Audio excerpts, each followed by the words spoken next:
In this lesson, we're going to take a look at a beautiful song, absolutely gorgeous. George Harrison's song, Isn't It a Pity?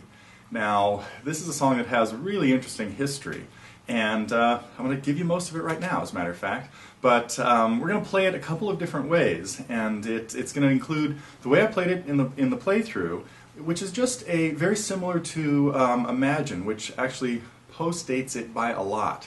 Isn't It a Pity was written much, much earlier. And George, we're also going to look at George's demo version, which you'll hear a little bit later. So, George came into the band for a couple of the main reason was he was a better guitar player than John. And John took a long time. John didn't really, he could play some cool leads. He could play 20 Flight Rock and other cool stuff. But John did not was not really up on letting this young kid in. He was a couple years younger than John, but Paul really twisted his arm and made it happen. Well, George's songwriting really didn't start till Paul and John had been writing for a very long time. And they spent a lot of time working on songs together, and by the time they came out with their first album, they had written a lot of really cool songs. Well, George, the first song he ever wrote was Don't Bother Me, that showed up on the Beatles, on the second album with the Beatles, I believe. Could be wrong, but details right now. Anyway, and it is unbelievable for somebody's first song. Well, that was in 1964. Just 2 years later, by 1966, when Rubber Soul and Revolver era Beatles were happening, John and Paul were just starting to make the transition from love songs and songs about girls and cars and stuff like that into songs that had a little bit more meaning. And one of the first ones, Norwegian Wood, was a little bit of a stepping stone because it was a little more allegorical, but In My Life was a bigger one. Well, by that time, George was writing songs like Taxman, very pointed political stuff, and Isn't It a Pity is from that same era, 1966. Now, the guy was 24 years old then. You got to keep a little bit of got to have some perspective on this. And he'd only been writing songs for really 2 years because he'd seen what John and Paul had been doing. So this could probably be pointed to his first great song that he put together. A little bit later, 2 years later, he came up with While My Guitar Gently Weeps. The next year it was Something and Here Comes the Sun. And so George's songwriting just matured at an unbelievable pace. There are a couple of really interesting musical techniques and effects going on in Isn't It a Pity? And I want to talk about two of them specifically, the compositional ideas that George was using to put this together. One is the idea of what's called pedal point, and that means that you're using a constant note, one note hanging through a whole bunch of chords.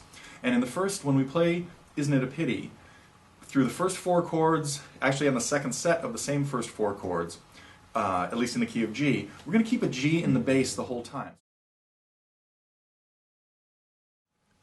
The chords we're going to use in Isn't It a Pity, when we play the open version, we can use a G in lots of different ways. The simplest way would be to play the 4-finger G, where we have this D and the melody added to it.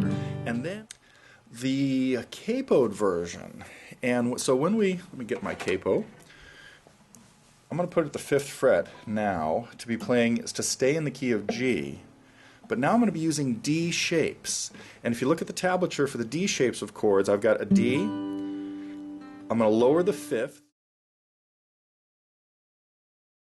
In the left-hand chapter, we looked at mostly how to play the chords. I want to talk here about now we're going to kind of break down the open version and look at some of the options of ways to play it. It would be very easy to play this song just strumming the chords, and again using a little bit of that sound where you strum the chord on beat 1 and hit the bass note on the second down. The original demo version of this by George, without being all washed out like it was on All Things Must Pass, is absolutely beautiful.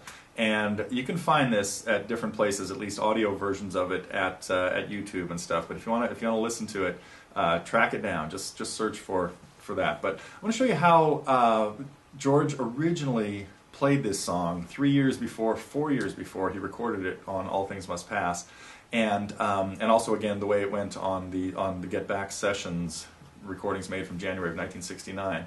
So actually on January 25th, 1969, he hung around the studio late. Everybody else had left. It was just George and Glyn Johns who was brought in to produce the album because George Martin didn't want to have anything to do with it.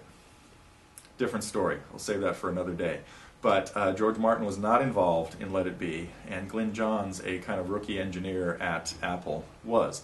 But George's version in D starts with the D chord, and as I mentioned in the left-hand preview, or left-hand close-up, it's much easier to play this if you leave your fourth finger on the third fret of the second string all the way through.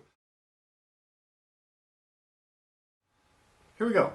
Metronome sing-along for Isn't It a Pity. I have the metronome set at 70, solid medium pace. That's quarter notes, but I'm going to be strumming again at the speed of eighth notes. And I've got the capo at the third fret. I'm going to be using the D fingering, capoed at the third, which would put me in the key of F, keep me a little bit lower than where George was, and let's see what happens.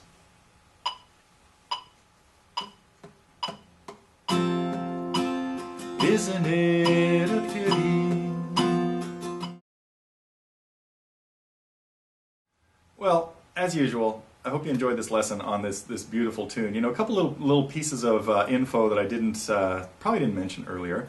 One is, of course, on All Things Must Pass, there were two versions of this. There was a long, drawn-out version that had a little bit more orchestration and stuff. Then there was a shorter version that was more piano-based and stuff. So if you'll sometimes see a version 2 is the piano version. I think I also didn't mention that when he goes into the instrumental,